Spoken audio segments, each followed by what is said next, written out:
ప్రియులారా, ఆశ మనకున్నప్పుడు, ఆసక్తి మనకున్నప్పుడు దేవుడు మనకు మార్గాలు తెరుస్తాడు. మనకు ఆశ ఉండాలి, మనం ఏదో చేయాలి, సమాజానికి ప్రజలకు ఏదో చేయాలి, ఏదో సాధించాలి అనే తపన మనకున్నప్పుడు దానికి తగిన మార్గాలు తెరవబడుతుంది. బైబిల్లో మనకు పిలుపుకు తగిన మార్గాలు అని.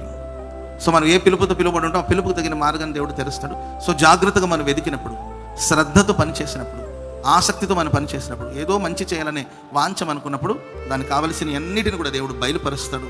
ఆ జ్ఞానాన్ని తెలియచేస్తాడు, ప్రగతి పదవులు నడిపిస్తాడు. కాబట్టి చాలామంది ఆత్మీయ జీవితంలో సమస్యలు పోయి నేనేం సాధించలేకపోయాను, నాకు ఏది కలిసి రాలేదని కుంటి సాపులు చెప్పుకోవడం కదండి. నువ్వు జాగ్రత్తగా వెతకగలిగితే పరిష్కారం ఇస్తావు. ఓ పెద్ద చదివిన జాబ్ రాలేదని కొందరు, ఎటువంటి వ్యాపారం మొదలెట్టాను కానీ లాభం రాలేదని మరికొందరు, నాకు ఇవ్వబడిన స్వాస్థ్యం అంతా ఎడారులే, నాకు వచ్చిన స్వాస్థ్యం అంతా వ్యర్థమైనయే, ఇక్కడేం సేవ చేస్తాము, ఇక్కడేం పని చేస్తాము, ఈ ఊర్లో ఎలా బతుకుతాం, ఈ డబ్బుతో ఎలా బతుకుతాం అని కుంటి సాకులు చెప్పుకున్నాడు కొందరైతే. ప్రియులరా, ఆ సమస్యలకు పరిష్కారం ఏంటని కనిపెట్టి ప్రార్థించి దేవుడి దగ్గర నుండి ప్రత్యక్షతను పొందుకొని దాని ద్వారా వాళ్ళు ప్రయోజనం చేసుకోవడమే కాదు, వేల ప్రజలకి వాళ్ళ ప్రయోజకులుగా మార్చబడి చరిత్రలో చిరస్థాయిగా నిలిచిపోతారు. కాబట్టి